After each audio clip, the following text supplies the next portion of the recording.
First week report card అయితే వచ్చేసింది. Report కార్డులో నాకు సార్ కొంతమందిని ఫ్లాప్ అని చెప్పారు, అండ్ మిగతా వాళ్ళు హిట్ అని చెప్పలేదు, యావరేజ్ అని చెప్పలేదు. హిట్ అని చెప్తే యావరేజ్లోకి వస్తారు, యావరేజ్ అని చెప్తే కాన్ఫిడెన్స్ బిల్డప్ అయ్యి వాళ్ళు ఇంకా హిట్లోకి వస్తారని చెప్పి అసలు ఏం మెన్షన్ చేయలేదు. జస్ట్ ఫ్లాప్ వాళ్ళని మాత్రమే కొంచెం ఆట ఎదరికి పంపిద్దామని చెప్పి ఫ్లాప్ ఇచ్చారు. ఎందుకు ఫ్లాప్ ఇచ్చారు ఏంటో షార్ట్ అండ్ స్వీట్గా అయితే మాట్లాడతా. అసలు డ్రాగ్ చేయని ఏ విషయంలో కూడా చాలా సింపుల్గా మాట్లాడేస్తా. రిపోర్ట్ కార్డులో వచ్చేసరికి ఫస్ట్ ప్రేరణ పాయింట్ ఏమని తీశారంటే, ప్రేరణ హౌస్లోకి వచ్చినప్పుడు వాగుడికాయ సూపర్గా మాట్లాడింది, చాలా ఎనర్జెటిక్గా ఉంది.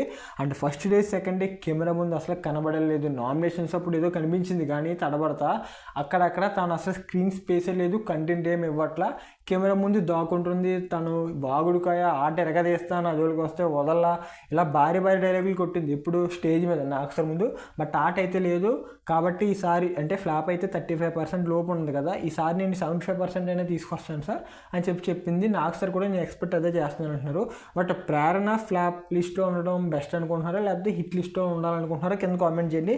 ఇంకా నెక్స్ట్ వచ్చి సీత కిరాక్. సీత పేరు ముందు కిరాక్ ఉంది, ఇంకేముందంటే కిరాక్గా ఆడద్దు అనుకుంటే అక్కడ ఏది లేదు. అంటే కిరాక్ సీత అంటే కొంచెం తను ఏదో వాయిస్ రైస్ చేస్తుంది తప్ప కంటెంట్ పరంగా తను స్టాండ్ తీసుకుని మాట్లాడుతుంది అయితే ఏదీ లేదు సీత విషయానికి వచ్చేసరికి. సో సీత కూడా ఫ్లాప్లో ఉంది. అండ్ దీని తర్వాత వచ్చి బేబక్క డే 1 నుంచి హౌస్లో నెగిటివ్ అయింది. ఎందుకంటే రావడం కిచెన్లోనే కుక్కర్ విషయంలో సోనియాతో పెద్ద పాయింట్అవుట్ అయిపోయింది అక్కడ. దాన్ని పట్టుకుని నామినేషన్స్ అన్నీ బేబక్కే పడ్డాయి. సో చాలా అంటే చాలా పెద్ద విషయం అయిపోయింది అది బేబక్కే. సో తను ఆబ్వియస్లీ ఫ్లాప్ కార్డ్లో ఉంది.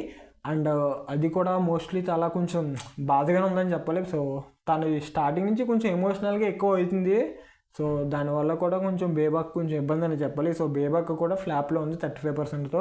ఇక నెక్స్ట్ వచ్చేసరికి ఆదిత్యవం ఎందుకు ప్రతిసారి నవ్వుతాడు అంటే, మీరు ఈ సాటర్డే ఎపిసోడ్ చూస్తుంటే ప్రతిసారి నాకు సార్ ఏం చెప్పినా అసలు నువ్వు కనిపించట్లేదు అయ్యా, వెళ్ళి స్టోర్ రూమ్కి వెళ్తే 5 సార్లు పంపినంటే ప్రతిసారి ఏకైకలు పడి తెగ నవ్వుతున్నాడు అబ్బా.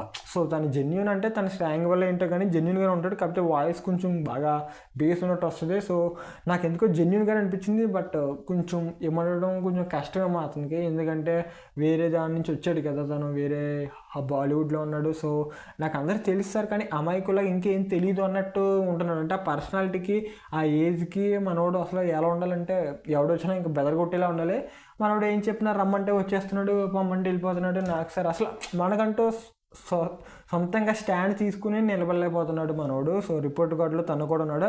ఇక లాస్ట్ వచ్చి విష్ణుప్రియ అంటే ఫీజులు ఎగిరిపోయి ఉంటాయి మనందరికీ. ఎందుకంటే విష్ణుప్రియ అంటే టెలివిజన్లో అంతలా చేసింది కదా, బిగ్ బాస్లో కంటెంట్ ఎరగదీస్తుంది అనుకుంటే విష్ణుప్రియ అసలు నిన్నటి ఎపిసోడ్ అంటే సోనియా విష్ణుప్రియ గొడవ జరిగింది తప్ప ఆ ముందు వరకు ఎక్కడ ఏం కనిపించలా.